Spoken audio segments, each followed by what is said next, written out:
বিসমিল্লাহির রহমানির রহিম। আসসালামু আলাইকুম। আপনি কি মাসিকের সময় তলপেটের অসহ্য ব্যথায় কষ্ট পাচ্ছেন? ঘরোয়া উপায়ে ব্যথা কমাতে চান, কিন্তু কিভাবে সেটা জানেন না? আজকের ভিডিওতে আমরা জানাবো ঘরেই ঘরেই সহজ ৫টি উপায় আর কিছু কার্যকর মেডিকেল পরামর্শ যা মাসিকের সময় আপনার যন্ত্রণা কমাতে পারে।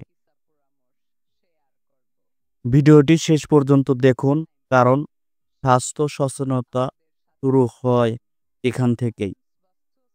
প্রতি মাসে নারীদের শরীরের ভিতর ঘটে যায় বিশাল এক পরিবর্তন, আর তারই সঙ্গে আছে তলপেটের টান, ব্যথা আর অস্বস্তি।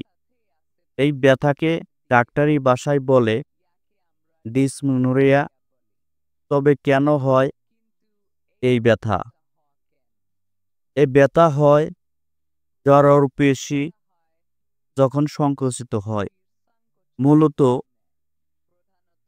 প্রোস্টাগ্ল্যান্ডিন নামক হরমোনের কারণে। তবে ভয় পাওয়ার কিছু নেই, চলুন জেনে নেই ৫টি ঘরোয়া উপায়।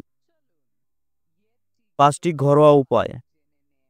নাম্বার ১, গরম পানির প্যাক দিয়ে সেঁক। পেটের উপর গরম সেঁক দিলে জরায়ুপেশি শিথিল হয় এবং ব্যথা কমে।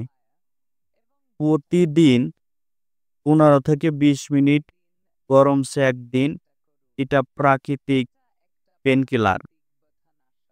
আদা বা দারুচিনির চা। আদা ও দারুচিনি প্রাকৃতিক প্রদাহনাশক। ১ কাপ ১ কাপ হালকা আদার চা অথবা দারুচিনির চা দিনে ২ বার পান করুন, ব্যথা অনেকটাই কমে যাবে। নাম্বার ৩, হালকা ব্যায়াম ও যোগ ব্যায়াম।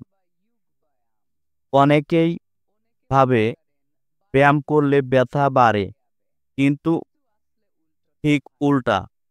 হালকা ব্যায়াম বা স্ট্রেচিং করলে রক্ত চলাচল বাড়ে, মুড ভালো থাকে, ব্যথাও কমে। Number ৪, essential oil massage. Clary sage oil দিয়ে তলপেট হালকা ম্যাসেজ করুন। শুধু আরামই নয়, এটা মাসিক চাপও কমায়। নাম্বার ৫, সুষম খাদ্যাভ্যাস। ওমেগা 3 সমৃদ্ধ খাবার যেমন মাছ, বাদাম, শাক, সবুজ শাক খেলে শরীরের প্রদাহ কমে, ব্যথাও হ্রাস পায়। ফাস্টফুড নয়, বেছে নিন স্বাস্থ্যকর খাবার। মেডিকেল পরামর্শ।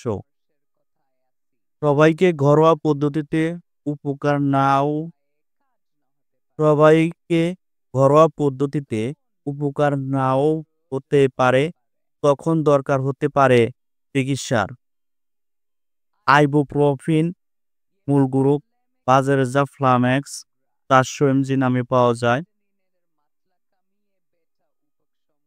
প্রোস্টাগ্ল্যান্ডিন কমিয়ে ব্যথা উপশম করে। ৪০০ মিলি দিনে ৩ বার করে ডাক্তারের পরামর্শ নিয়ে খেতে হবে। নাম্বার ২, প্যারাসিটামল ট্যাবলেট তথা নাপা ৫০০ মৃদু ব্যথার জন্য ভালো কাজ করে। ৫০০ থেকে ১০০০ মিলিগ্রাম দিনে ৩ বার খাওয়া যেতে পারে। হরমোনের চিকিৎসা।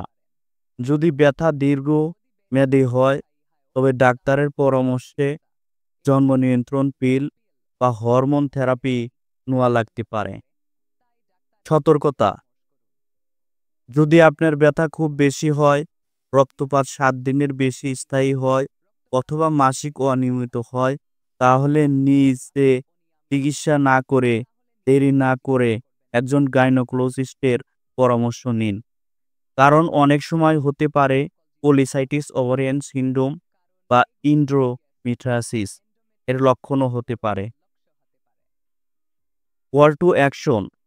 বন্ধুরা, মাসিকের ব্যথা স্বাভাবিক হলেও তা সহ্য করে যাওয়া প্রয়োজন নয়। এই ৫টি ঘরোয়া উপায় ও চিকিৎসা আপনাকে স্বস্তি দিতে পারে। আপনি যদি উপকার পান তাহলে ভিডিওটি লাইক করে দিন, শেয়ার করুন আপনার মা, বাবা বা বন্ধুদের সঙ্গে। আর সাবস্ক্রাইব করে পাশে থাকুন বাংলাদেশ স্কুল অব জিপি চ্যানেলের।